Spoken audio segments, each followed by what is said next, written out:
What's up everyone, James Marin here, and I'm back with episode 4 of Crew Talk. This time I decided to switch it up from my prior conversations with DPs and instead talk to a Steadicam operator named Calvin Falk about his involvement in a music video for Justin Bieber and Shawn Mendes called Monster. If you haven't seen the music video, definitely check it out. It's really well executed. And in this episode of Crew Talk, Calvin shares how much input he had in building the shot, what techniques he used to really sell the crane step on and step offs, and in general, how the overall project was executed and some things he learned from the shoot. Again, if you haven't seen it, definitely give it a watch. And as always, the conversation is broken up into different chapters, so check the description below if you want to check out anything specific within our conversation. Okay, so without any further ado, here is Steadicam operator Calvin Falk. Obviously, you know that we're here to talk about Monster. I personally thought it was a really great piece of work that you did. It was one of those things that that maybe you could relate to, that you watch and you're like, wow, I kind of wish I shot this. You know, it's like you have a little bit of that envy of just like how well executed it was. So I definitely, when I saw it for the first time, I think I saw you post about it, and then I was like, oh, you know, I'll check it out. And then I actually put it up on my big screen. I was super impressed. So then later I kind of got to thinking I should have you on and talk to you about it, because if I'm curious about a couple things of how you executed the shot, I'm sure other people out there in our community will also be interested in what you have to say. Sure. So in that regard, what was sort of like, just if you can give me a general rundown of how the day went. All right. Well, first of all, oh my gosh, what a ride that that job was. It's really rare that you get to put a whole ton of the pieces that you sort of learn or going to workshops. You hear these things of, hey, we're going to do the crane step on, step off, and it's going to be awesome. It'll get you so ready for your career. You're going to do a lot. And I took the Chester Springs, Pennsylvania Steadicam workshop. Okay. So they had like a 10-foot sort of crane jib called a piccolo, where it puts you up a little bit and then put you down like for part of a shot. And that itself was like it felt like crazy, because you're strapped into, you're hooked in, and all you do is just pan and tilt and move around and feather the landing. And even that small crane felt really large. But then for Monster, we used a Chapman Supernova, which is a crane platform with the Titan crane on it, which is I think a 30-foot long crane. Okay. So you can go quite high, about like 30 feet or so in the air. And so then it became all about like the trust in the grip team. Adam Shamper was our key grip, and that was through 2 days that the shooting crew was present. We rehearsed a lot in the daytime, and then did our camera rehearsals in the nighttime. So we were the job on the ground, where when I was on set was 2 days on set, but they had been already working for the week leading up. We were doing overnight split days, so we could rehearse in the daytime and then move into looking at things on camera through the viewfinder at night. And we spent the first day just doing rehearsals with Justin and Shawn's choreographers. So primary artists were only on set on the shooting day itself. But it was very interesting experience working with only the choreographers of these two artists, because they move how the artists move, because I mean they are their personal choreographers for their tours. Mhm. So it's like, oh, that person moves a lot like how Justin Bieber moves on sets, and Yeah.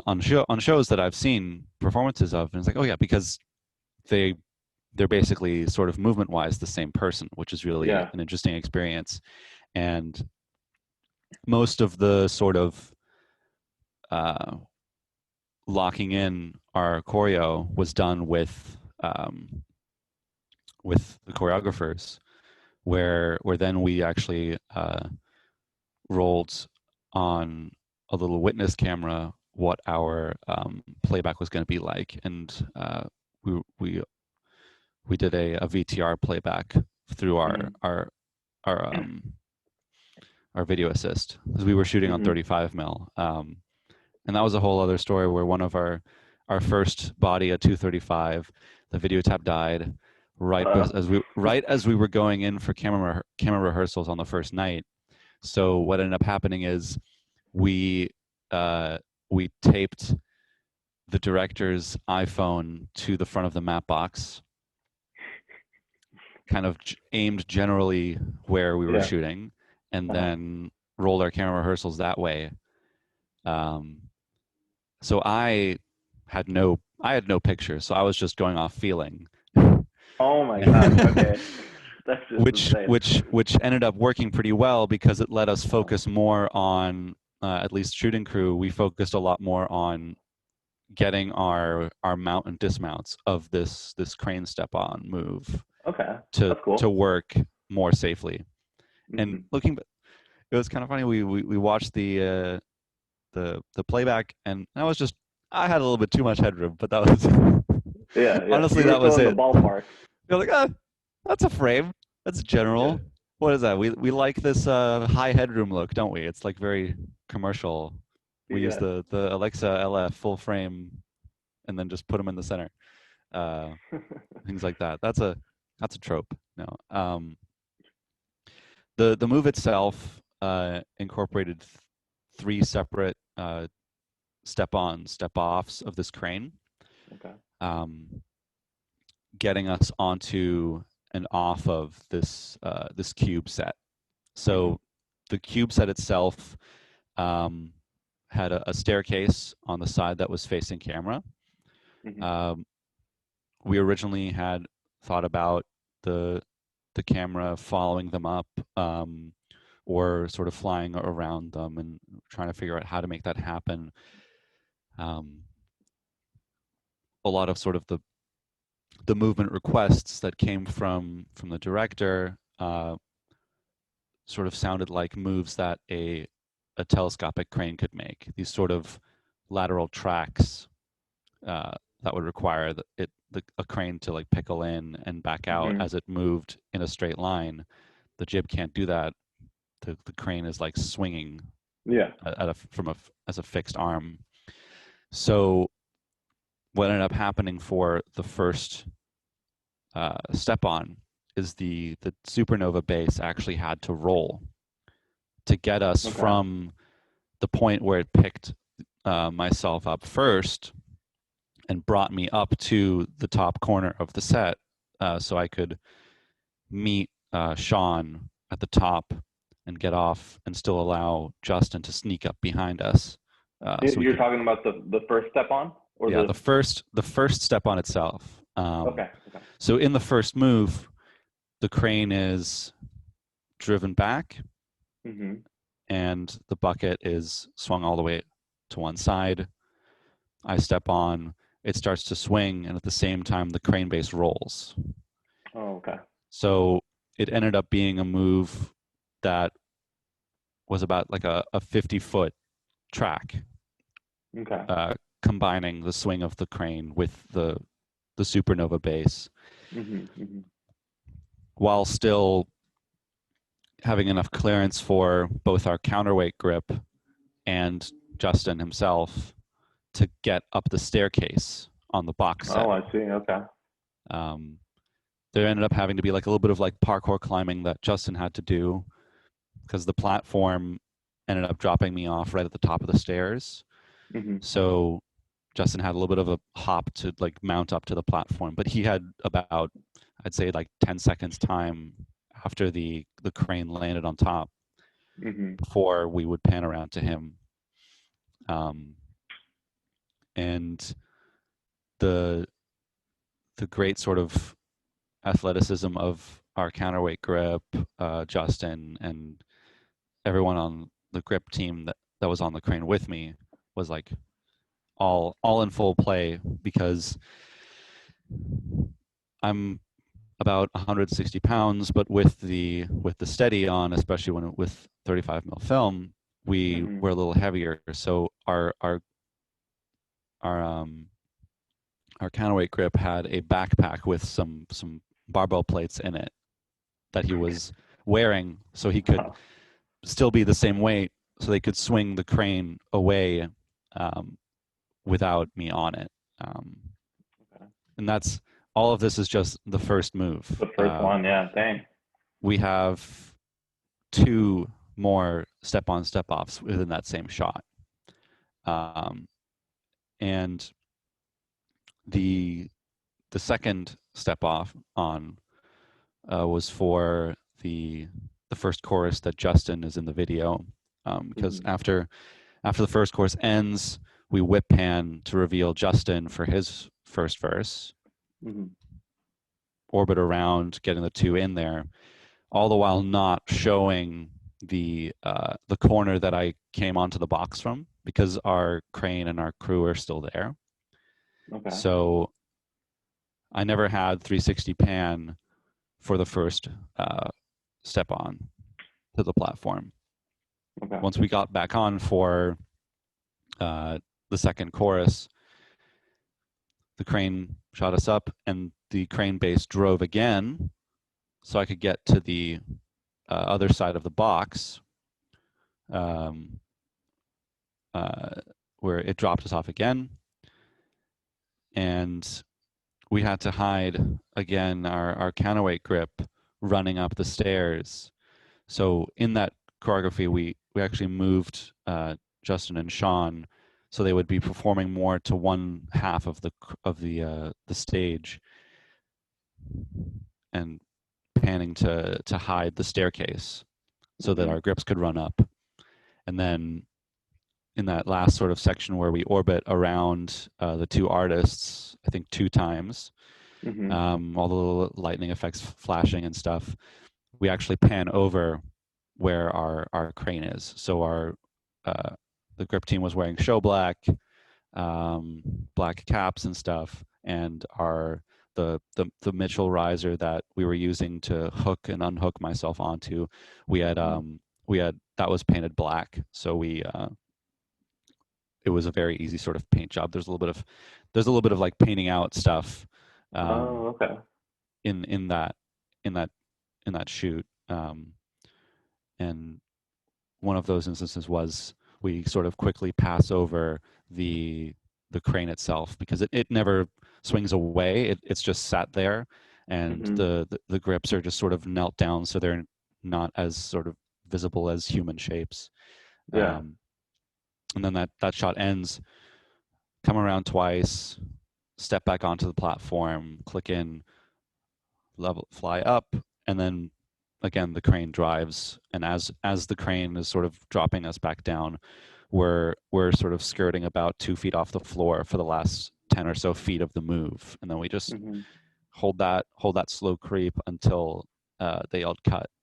And all of those things just came together on our shooting night, and I think we got 14 or so takes that we did. Okay, wow, that's a lot.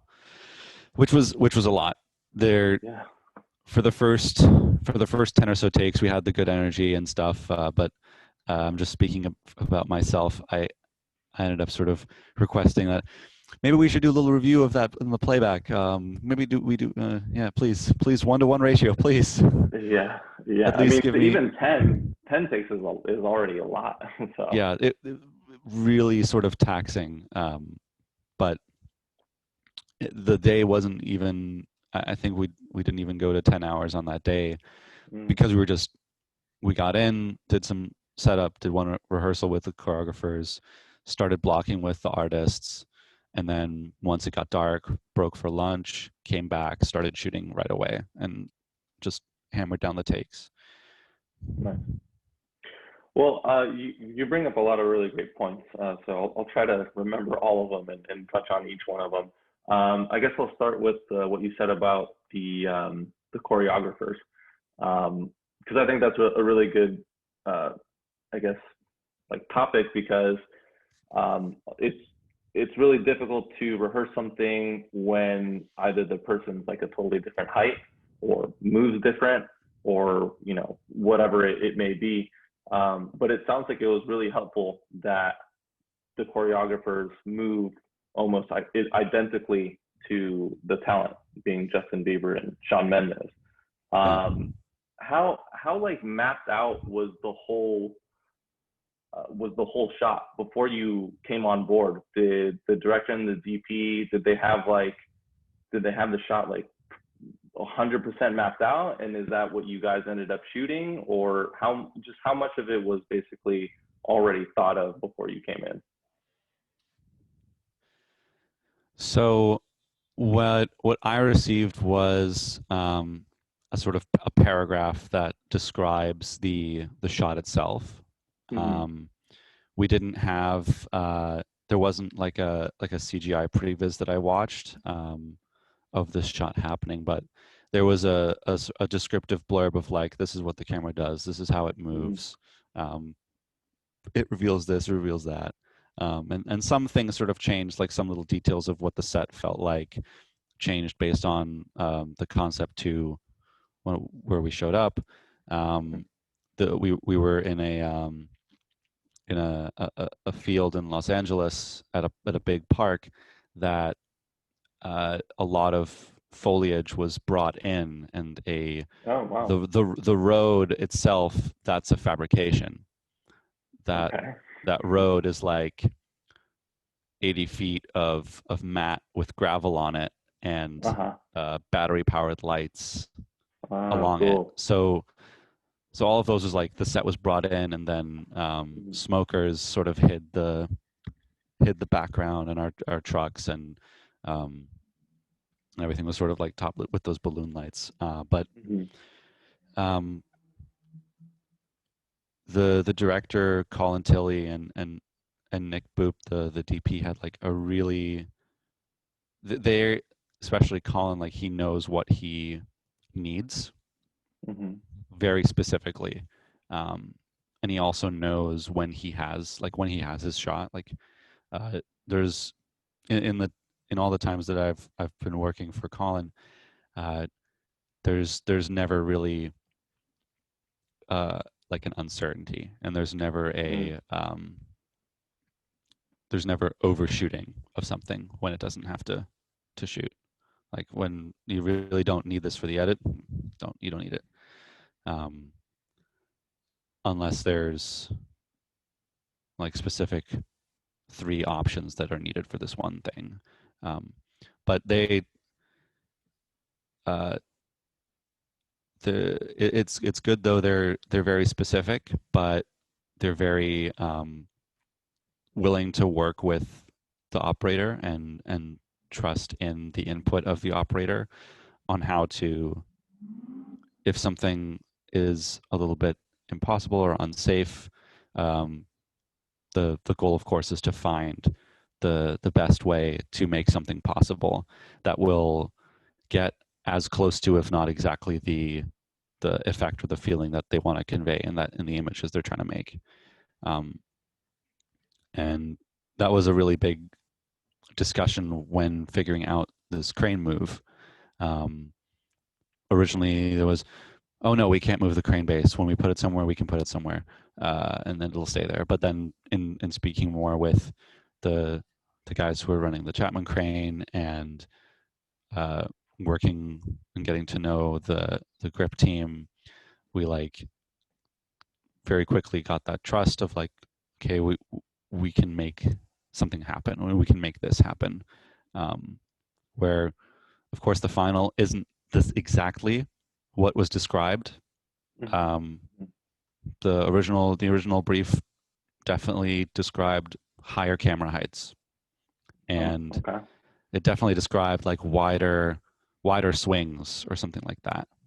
But the the limits of the equipment and also safety of like getting these 1,000 pounds to move, we got Yeah. our crane like I'm not gonna lie, this thing was very heavy and we were moving it very quickly. Yeah.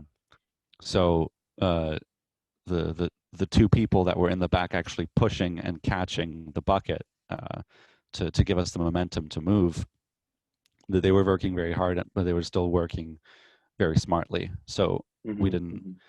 we didn't have any serious problems. We only had one little miscommunication that was with our step on, step off, where Mm-hmm. we thought we heard stop, stop, stop, but it was really cut, cut, cut from the, the loudspeakers, Mm-hmm. which blocked our our our our communication line, and I stepped off when I shouldn't have stepped off. But we were all there, and so as counterweight grip saw the bucket go up, he got onto it right away, and the crane never lifted up, and we were able to sort of avoid a bad situation from actually happening. And once we saw that happen, we very, very quickly figured out what went wrong and changed that. And we're like, hey, let's have only our grip team actually making these audibles Mm. aside from our playback speaker with the music on it. And we'll know if they stop playing the music, then we stop what we're doing, Yeah. land the crane, and get off. So no one, even in a sort of situation that could have turned into something bad, nothing bad happened from it, because the people whose responsibilities were to like make certain safety steps come into place, they came into place and didn't let something get out of hand. Yeah.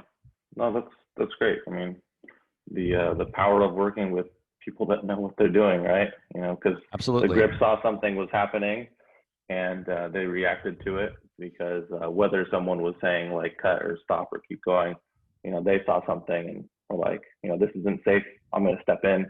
Exactly. I don't care what anybody else, you know, says, thinks, whatever. Um, and to add to what you were saying about the crane and um, it being 30 feet long, and that in the brief that they were saying, um, you know, maybe the crane could be longer and do some like higher moves or whatever. To add to that, it's like 30 feet of removing 30 feet of crane is already, with weight like you and Steadicam and another person, is already a big task, even though 30 feet doesn't sound like a lot to, you know, people that are coming up with these ideas. If it was like 10 feet longer, it's even more difficult to do because of how far away all that weight is, and you have to swing it, and then the inertia and momentum that it creates, like it takes a lot of energy to stop it and to start it and all that stuff. So, you know, big shout out to the grip friends, because it's not as easy, and then they make it look easy, but it never is. So yeah, and you'll see in those little clips that I sent you from our Key Grips little Instagram page, it's just like flying, and yeah, we're going quite quickly. Yeah. And I would definitely like recommend like putting that in like a little Yeah, lower picture thing. Like it's cool as shit, just like Yeah, how totally. fast.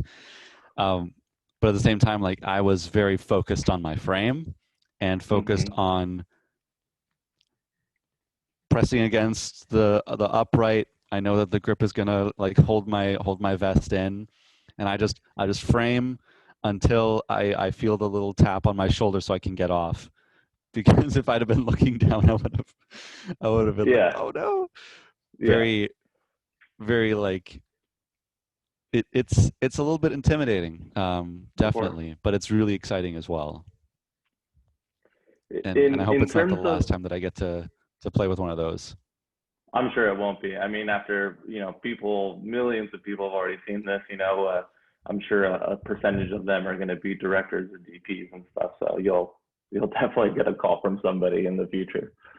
Um, to go back to rehearsals and blocking and all that kind of stuff, over the course of rehearsing it on the first day and the second day, how much input do you feel you got to have on this project in terms of the blocking and molding the shot over time? So honestly, quite a lot. Quite a lot. There's a lot of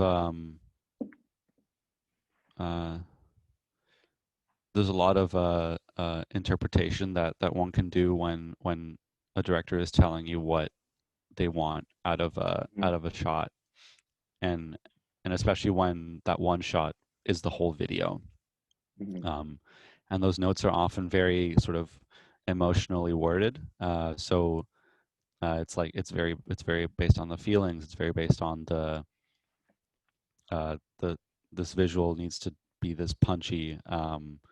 But the discussions are not usually the specifics of, oh, step like this, walk like that, and do these things.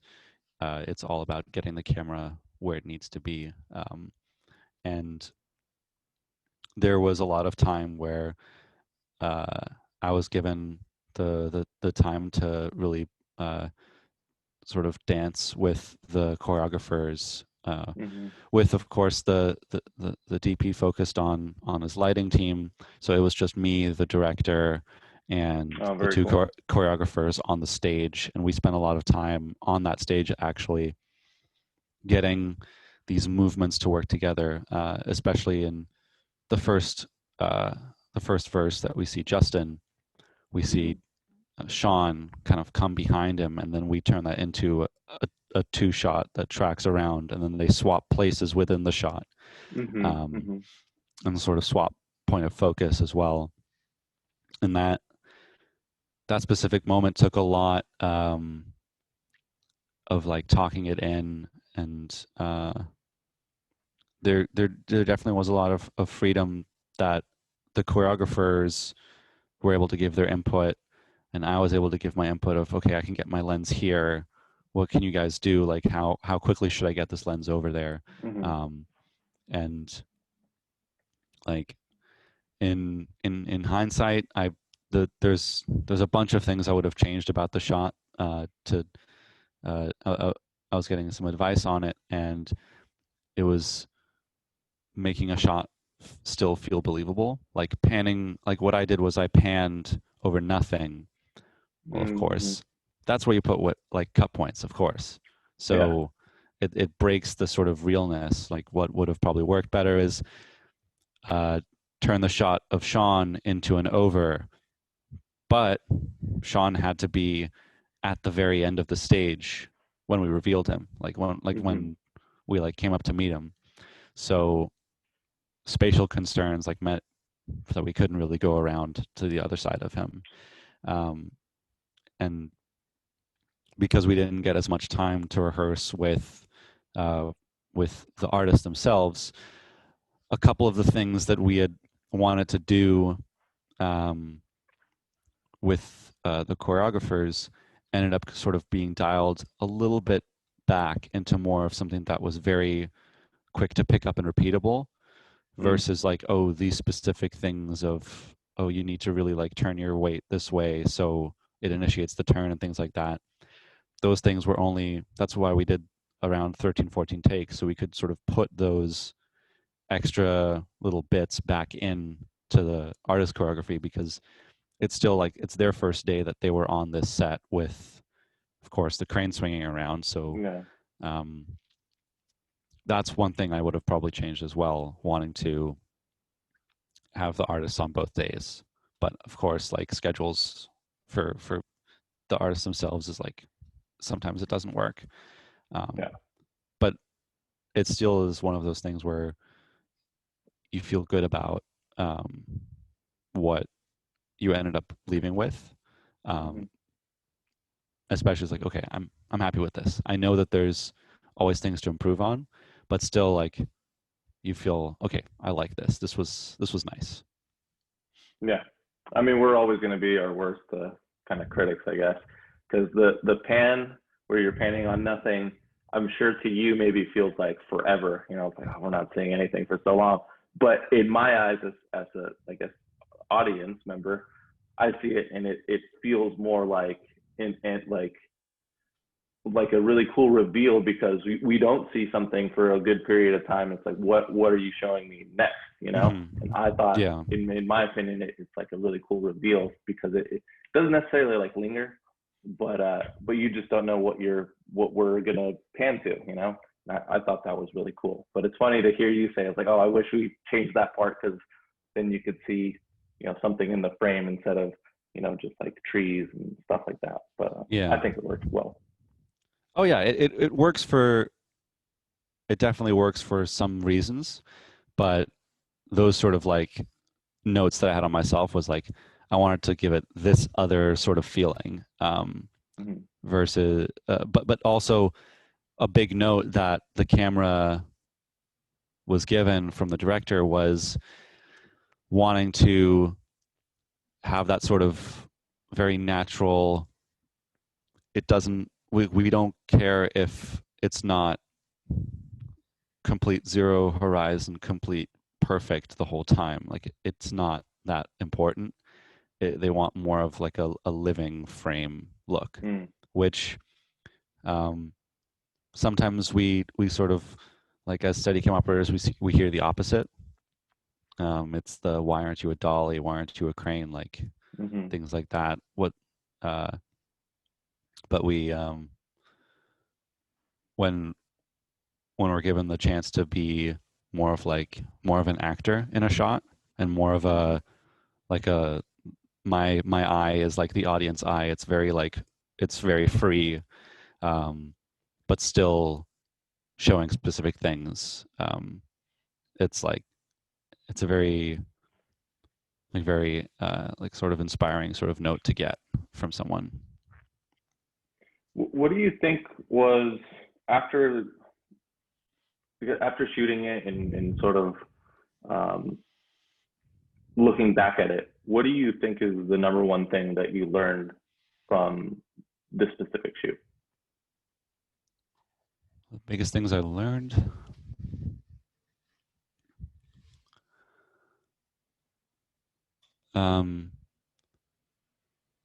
What it really enforced was the trust in the crew that you're working with, and the importance of that, especially with such a very, it looks sort of easy and effortless, but this crane shot is really, really important, that everyone on the crew is like on their A game, and fully attentive and fully committed to making something happen. That's definitely one of the things. The other biggest thing is working with the choreographers was another big learning thing, because oftentimes, coming from other music videos, the artist is there the whole day, and they are they're doing these, they're rehearsing these shots with you, and then they disappear for their notes, they come back and do the shot. But here it was people that they were not the artists, but they were almost like sort of like a physical manifestation of how the person moves. So it was very like at first it was very jarring, but then it was very, very comforting after that. And I definitely learned the importance of working with the choreographers, and definitely letting their notes be very important, as well as, it's not just all about what the camera does around the people. It's what the people in frame also are doing, and how those link together. Very cool. What kind of notes were the choreographers giving you? it was more of hey, Justin would probably do this, or Justin would probably like show this side more, Mm, or he would probably like, oh, I'm probably going to turn a lot more like a heartbeat or something like that, or a lot more slow, fast, slow, and uh, working those parts into our camera move as well, so that I was, for instance, ready for when they would change speed while doing this orbit move of them, because um, sometimes like everyone moves the same speed the whole time to get the shot in there, but there's definitely like movement cues that were were of like different time signature that we had to get to. That was like one of the sort of specific instances um, of just like when say for instance I would say, hey, I'm gonna whip in here, uh, let's have let's have Shawn come in the background, and the choreographer saying, well, Shawn would come in like this, um, that's a little too fast. They would probably he wouldn't come in as like snap quick. Um, so then we said, okay, what can we do to fix that? What ended up happening is we started wider on Justin and did a slow push in, like a slow creep, to allow Shawn to come in how he would come in. yeah, It was like things like that that were specific notes from the choreos. that's really helpful because I mean it sounds like they've worked together for a long time, and had it been someone that was just like a choreographer that was perhaps just hired to do just that shoot, it probably wouldn't have had the same effect because um, then things would change too much by the time Yeah. talent steps in, you know? So it's cool that you guys got to work with um, choreographers that work so closely with the talent because um, you're not always going to get the talent in front of you for the entire day, you know, especially when it's big artists like this. It's hard to sort of have their, like you were saying, have their schedules open to be there Mhm. for 2 whole days, you know, Yeah. hours. But that's cool, man. What in terms of like the actual technique of stepping on and stepping off the crane, um, was there anything that you sort of implemented there? What did the technique look like, and was that technique something that you learned in that workshop in Pennsylvania?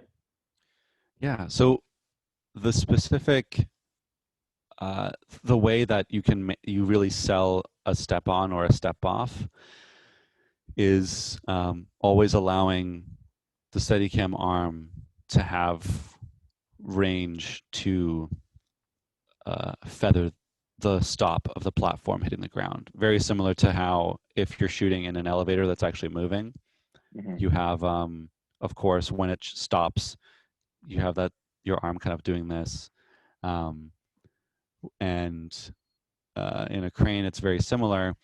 You want to always be boomed up a little bit, so when the crane lands, you can keep that move going before Mm-hmm.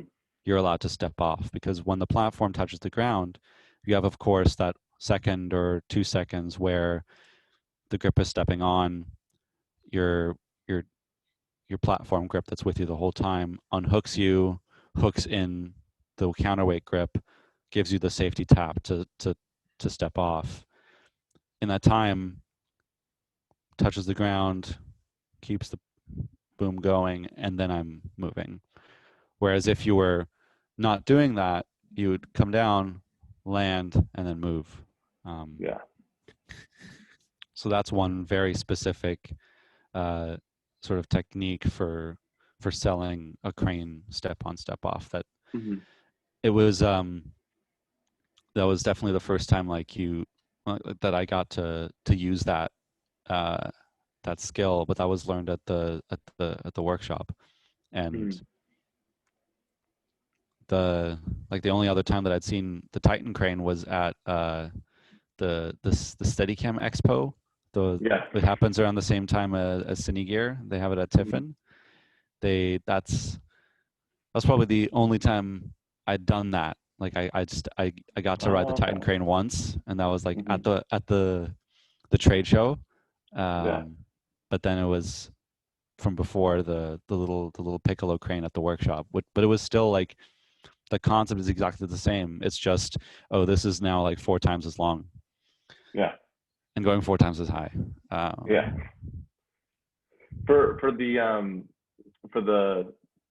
Stabilizer Expo, they just bring it out to show you. I've actually never been to it.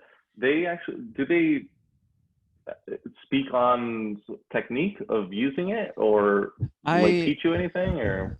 what they had there was, at least the last time that I went, and I imagine the times before that, is there's a shot that they sort of little shot they make that they let operators come in and do, because you know the the Titan crane doesn't go out very often, Yeah. or as often as like as other things. Like it's not, it hasn't, a step on step off hasn't really been sort of the norm of like what you would do that shot for. It's usually like, by now, like it's usually like a crane move, Yeah. um or like a gimbal on a crane, and then they take it off or electromagnet it, and that's like one new sort of way to keep a shot going without having to have a person up there. I know it's Hmm. like, it's very sort of like a more old school sort of crane move, like having like actual like people up there. Um, but when done safely, it's still like a really cool shot, a really cool method of Yeah. getting a shot. Um, but at the Stabilizer Expo, it's more of a, hey, are you an experienced operator or are you an operator? Here, we're going to show you how to do this. Like you don't really get this chance to do this often on set or at the workshops, but it's still important. Here's a refresher. Like, this is what you do. This is how you step on. This is how you step off. Oh, cool. Um, here's a fall arrest harness. This is like, put this on. Like, that's the sort of thing. Um, so it is like a very, like a teaching sort of situation, Hmm. and also still showing Oh, like, hey, these things exist. Like, yeah. Rent us. yeah, like, look, Use our stuff, please. yeah, use the stuff. It exists. In terms of coordinating and communicating with the grips, um, what did that look like? Did you have to communicate with the person driving the truck, or just, I guess, in general, what did the communication look like to coordinate a lot of Yeah. those moves? So there were a lot of individual moving parts, of course, and everyone in the team had their own sort of itinerary of what to do during the shot. The crane platform driver had the marking cones for each section of the shot. That, Mm-hmm. okay, I'm going to go to my mark cone number 1.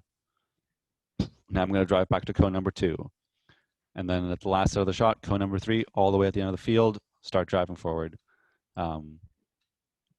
And I don't remember if we actually like saw 1 or 2 of the marking cones in the frame when we pulled out to the master wide, but that would have probably been another thing that was painted out, because there were little marks along the like little stick Yeah, signs, little I stick saw that posts. from what you sent me, and because I was wondering, I was like, how did the truck know like where to land? And then you sent me that picture. I was like, oh, the cones are Yeah, genius, actually. imagine how you mark a dolly track, right? Yeah, You yeah. have like the little neon tick mark on the ground next to it with the little vanishing line to like bring you to your stop. It was very similar. It was these cone posts that the driver would, I didn't see it, but I imagine he was lining up his front wheel to it, because the Supernova crane is like, the cab is like, you can remove the cab, so it's like an Mm, open platform and the driver can just look over of it. okay. And movement speed wise, it like honestly didn't feel like more than an idle move, like maybe like a tiny bit of gas, but it's different. Like, let the brakes go and it'll roll to where it needs to be. Hmm. Then our sort of the catch and release grips that were pushing and pulling the crane into its final spots, they knew to, at the start of the shot, be in the spot, push off, run around the front of the crane chassis, get up the stairs, but only after the platform's about to touch down, catch the platform, step on. And we definitely rehearsed this move in thirds. We spent the first little bit getting this first initial move down. Then we moved over to, okay, now what does the second move look like, where we swing away and swing back up? And then finally, what does our last move look like?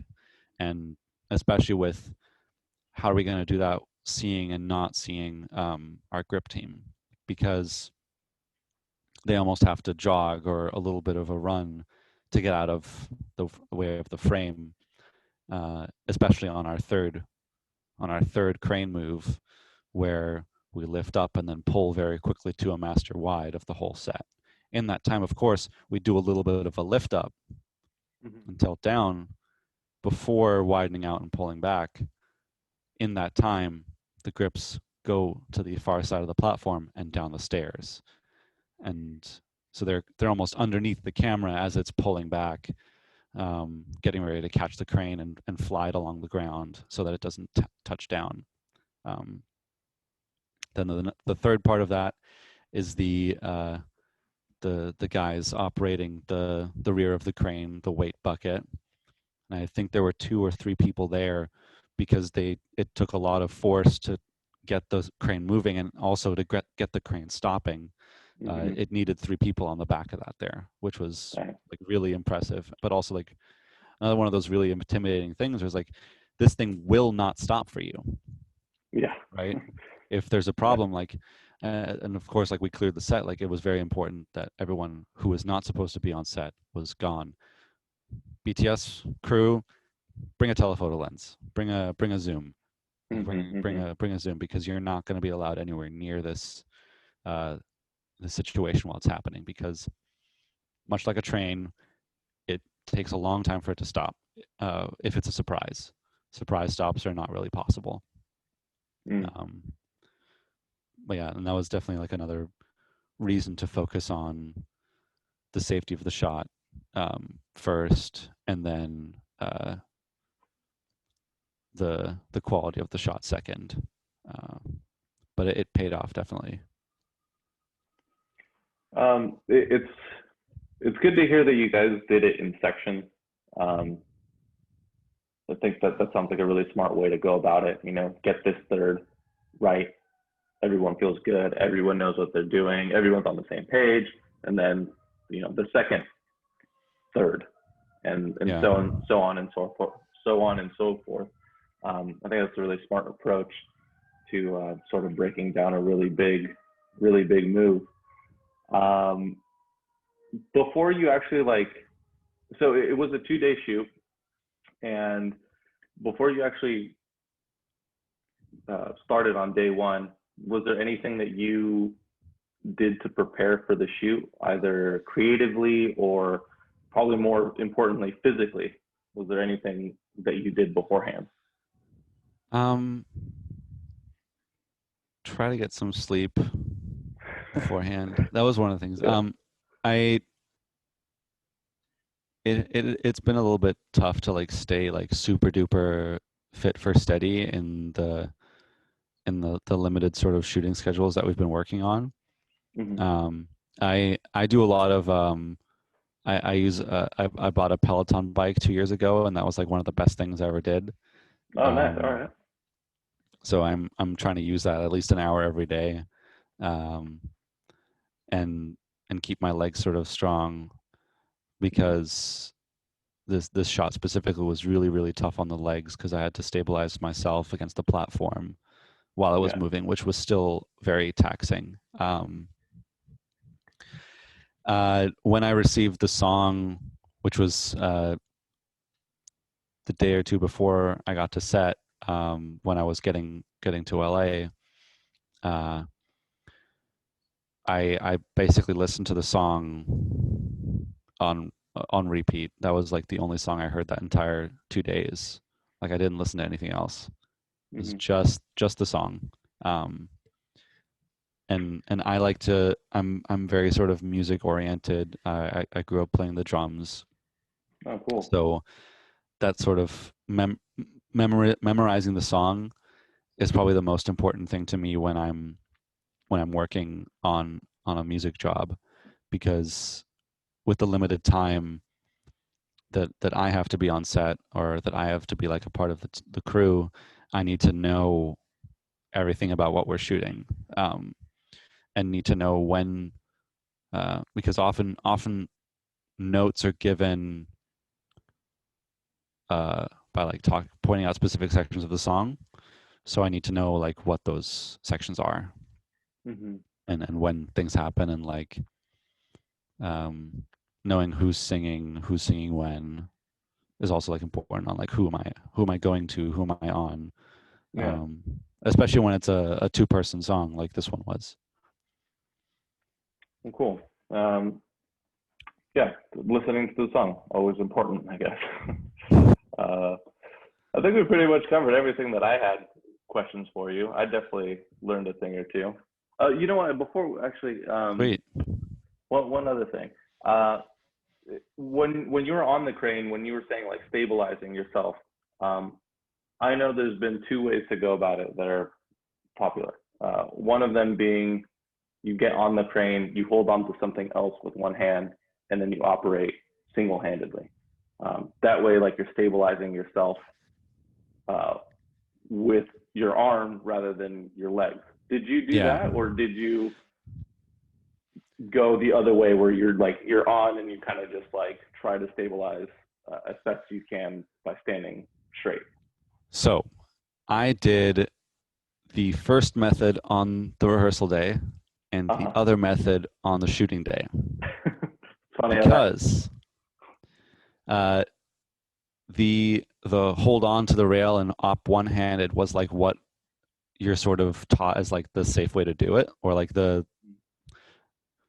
less adventurous way of like, hey, I need to make sure like I have limited time on this, make sure the shot doesn't fuck up in a big way. Mm-hmm. But what ended up happening is I was like death gripping the rig, Yeah.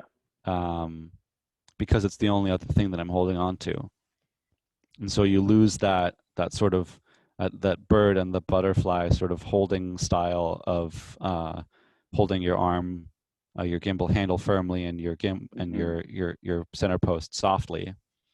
Uh, I was doing the opposite, just holding the riser and really like firmly gripping the thing. So because this crane was rolling on, it wasn't rolling on dance floor, it was rolling on the field. So it wasn't Yeah. exactly solid ground. So it was very, very shaky, to say the Mm. least. And that really translated into the frame that I Yeah. noticed, in our camera rehearsals.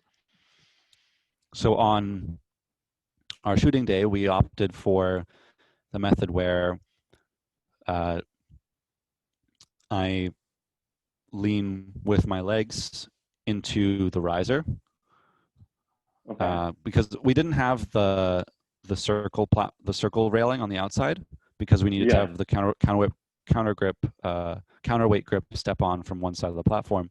We just had the circle platform and then the riser in the center. Mm-hmm. Mm-hmm. So I was clamped onto the riser, and the bucket grip was on there with me, and sort of just held onto my vest on, because I have a Klassen vest. The handles on the Yeah. back just like held that, and like just pulled that really tightly into the upright on the crane. So I knew that I wouldn't tip forward. Mm. Using my legs as support, and knowing that I was getting yanked in, I was able to have a much firmer grip on my arm and allow me to be a lot more careful with my framing, which was really important to me. It probably ended up being a little bit more taxing on the legs because of that, but I don't think the difference would have been very very big. It was stabilizing that sort of the shake that the platform had, which again was kind of significant. Mm. Would have been taxing on my legs either way. But the method that I went with for for the shooting day definitely helped get a much more stable and less frightened feeling frame. Yeah. I'd say that's a pretty good payoff. Because like you said, either way, it's going to be taxing on your legs regardless. So might as well do something that makes the framing and just the overall stabilization of the frame a lot better rather than sort of, I guess, going with a technique that's quote unquote right. When the grip sort of was like pulling you in with your vest, do you feel like that sort of helped stabilize you a little bit, where you still had to do a lot with your legs, but did it help? It helped a lot, because as the crane, of course, was like stopping and starting, a lot of my weight is on the top, especially like I'm very top heavy because of the rig. I wanted to, I needed that sort of like that confidence that I was not going to just tip forward, and having someone pulling sort of the top part of my body, and like I think they were actually not holding my vest, probably holding the fall arrest, because I was wearing a full fall arrest harness on the outside of my vest as well. And that, of course, is like super important, especially when the platform didn't have any railings, because it couldn't, because we would have seen it and it would have limited us on being able to step on and step off in specific directions. But yeah, one other fun little trivia is that after we finished our last take, we did one additional take, but without the musicians in it at all. Okay. So how come? So just pretending that they were there, keep the move the same, keep everything the same, except artists just weren't in the shot, which I imagine they're going to use as like maybe the background video of some of maybe if they have a live show or something. Okay. It was some sort of like asset. I think it's what is the current banner video on on Spotify for the song, probably. I see. Like little social media assets or something like that. But that was like one additional option that we shot, which was really interesting. It was like, well, at this point, I just do exactly what I have been doing, except there's no one in it. Yeah, it's like the pressure isn't as felt, and but it's funny because I mean it's like I would imagine that you were just felt really beat up after 14 takes. It's not necessarily a short song, but I mean, I was like, know, really? Another one, but without people in it? Why? Yeah. Fine. Yes, yeah, okay. Yes, sir. Yeah, I guess sometimes you just have to say yes. And I guess what's one more after doing 14, and at least if you have it in the can and people say that's the one, release talent, just shoot another one. It's like I would feel a lot more relaxed about it. It's like whether this looks not perfect, I can live with that as long as the one that they use is perfect. I think take 13, probably take 13 or 14 of 16 was the one that we went with. Okay. They watched the last 5, and I think we circled that one or those 2. There's of course like there's a couple takes in the beginning of the day that we roll because we can, but it's more like a rehearsal. I mean, even since we're working with film, like I think we had like 20 rolls, so we're like, okay, we know that we're gonna get in this 20 takes. Is your sort of like philosophy with oners that they should basically get better as you shoot more takes of that same oner? Do you feel like they should get better over time, or do you think they should definitely get better over time? But there is that sort of, there's like the bell curve, right? Yeah. Of where it gets good, like it's all right, it's fresh, you feel good. I mean, on digital, like we would still like shoot it, right? Because what if what if you circle it right away? But of course, like on a big sort of set oner, of course you do multiple because there's things you can tweak. Like once I'd say the first 3 are usually for nailing in our choreography and our movement, and then we can start to tweak and like make things different, like add back those strange requests that would have looked cool but we like made a compromise on them. Like, okay, let's start to add these things back in, and then maybe like at take 8 or 9, it's like, okay, please, do we have it? And then you start to get exhausted, and then you're done. Like you start making mistakes, and your shot suffers. So that's definitely one of the benefits of the strategy to rehearse beforehand, like rehearse without camera, or rehearse with like a director's finder, or hell, like one of those iPhone Steadicams or something like that. Oh yeah. That can be like a really good way to like, okay, here's kind of like the smooth shot. Like, here, it's smooth now, and this is our choreography. Mm-hmm. I've seen some people have like a Steadicam Pilot, or like one of the really light ones, and put a DSLR on it, and with the lens itself as like a rehearsal rig. But Yeah. like I don't have enough space in my van for a full like second rig just for rehearsals. But Yeah. I've seen it done. But definitely like rehearsing without camera beforehand, making sure we move to places, like also like as an operator recognize your floor space that you have to work with. It's a super important thing. Yeah, no, that's good that you guys did a ton of blocking rehearsals. Always smart. I'm personally curious about your Walter Klassen vest, because have been wanting one for a while.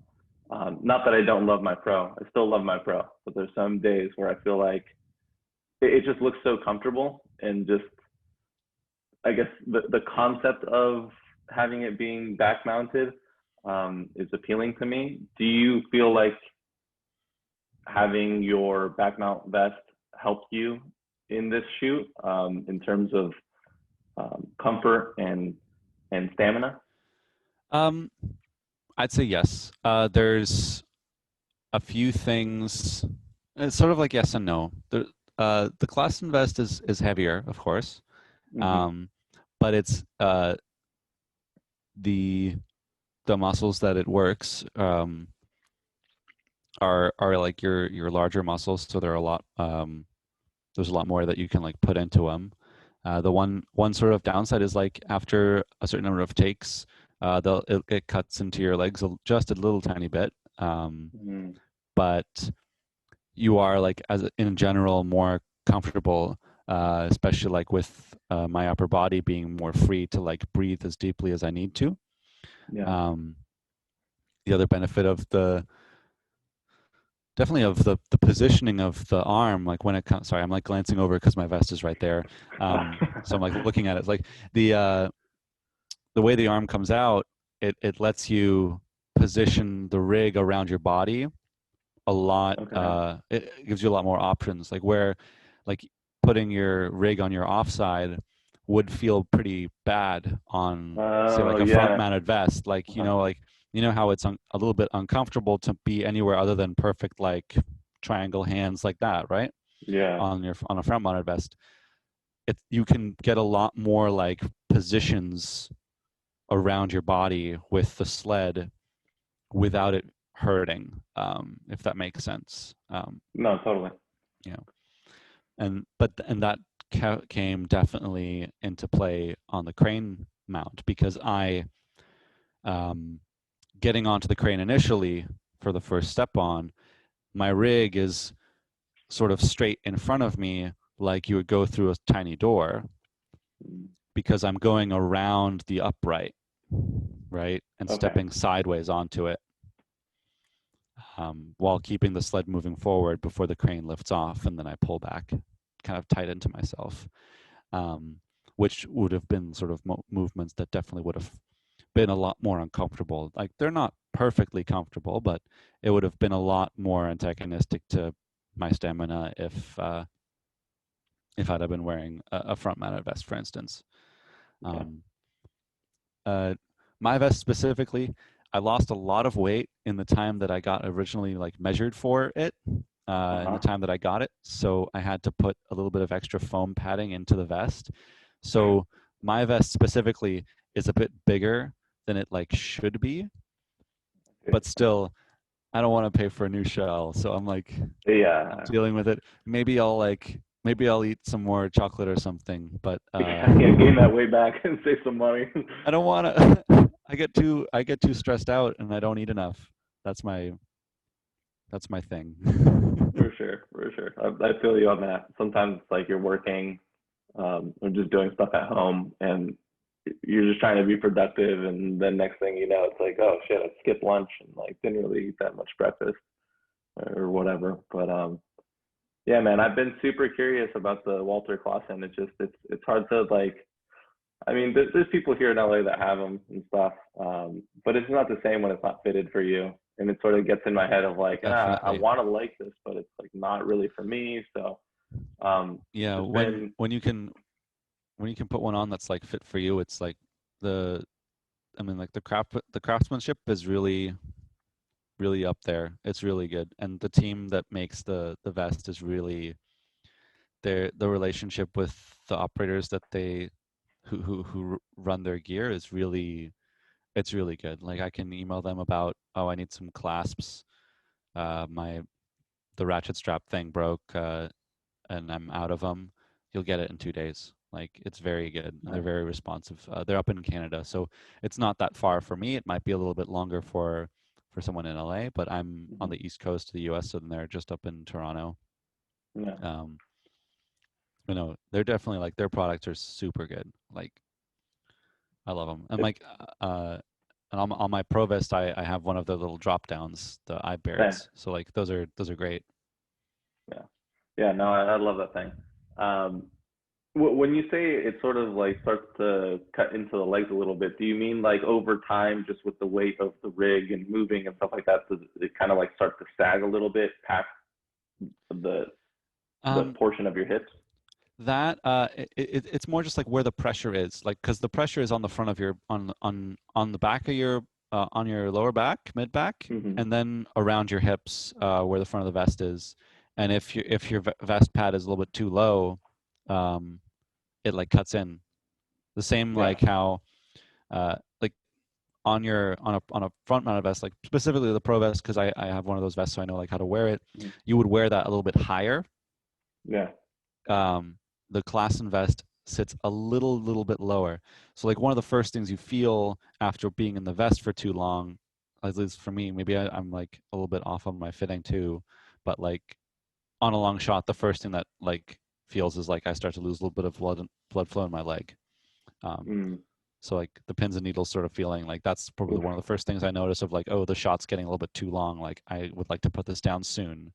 Um, but it's definitely I would definitely like take that over my sort of like upper mid back hurting from a rig of equal weight that I had Yeah. with I can more comfortably wear heavier camera packages using the back mount vest than I would, um, Okay.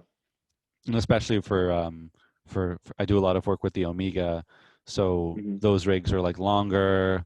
You put it in more like awkward positions, um, and it's generally a little bit heavier. Like I would not have a good time if I was wearing a front mount vest personally. Mm. Good to know, because in my mind, I've always sort of like thought if I do get the Walter Klassen, um, it'll be for sort of when I'm not in tight interiors or something. I'm just like doing exterior work because I know it's a little bit wider. So maybe going Hmm. through doors is a little trickier. That I could sort of save for the pro stuff, and the back mount I could sort of save for heavier rigs, like especially like when you're flying just like, I don't know, a big zoom or like 35 or something, just Mm. for more comfort and have more stamina. So it's good to hear that it sort of is meant for that and not just something that I'm assuming. Um, Yeah. but yeah, man, have you switched over to your pro vest at any point? Like, has there been a time where Um, uh, you've just kind of decided, oh, maybe this is a good idea to be on my pro? for some things, not really lately. There were some. Uh, I lost a little bit of like weight when the like pandemic first started, and my Hmm. first couple jobs back working, I was on my pro vest because I could fit it a little bit more snugly. Mm-hmm. But I went back to my Klassen vest. On something like a travel documentary, I would probably pick the pro vest for instance. Something where like, oh, I'm going to be working out of a backpack with my arm and vest in it, and sled in one hand, stand in the other, and that's how I'm going to get to set in this forest or something like that. Mm-hmm. The pro vest definitely packs lighter. Yeah. For travel, but the last couple times I've flown, I've gone with the Klassen vest. You just deflate the air bladder, and then pack it in. It honestly packs in the same case that I flew before with my other vest. The parts definitely are smaller, but it's a little bit heavier. And getting into doors and stuff, it's still fine. You might even have an easier time because it's a little bit more comfortable to like get the rig out in front of you, right? Okay. But like backing up into a wall or something, definitely an easier thing to do on the Pro Vest because it's just a soft pad in your back. But there's like the metal knob of the carbon arm sticking out a couple inches behind you. Mm-hmm. So if you back into something, you really gotta like either have a grip there to stop you, or you're gonna put a chip in the wall. Oh, well, good point. So like winging it on movement, especially in a tight space or an expensive space, like in a fancy house or something, you definitely want to look more before you go or have a grip or something. It's definitely like the Pro Vest, I would say, is a lot better for like sending it to like sending it into places. Sort of just winging it kind of stuff. All right. Well, good to know. Really, really cool points.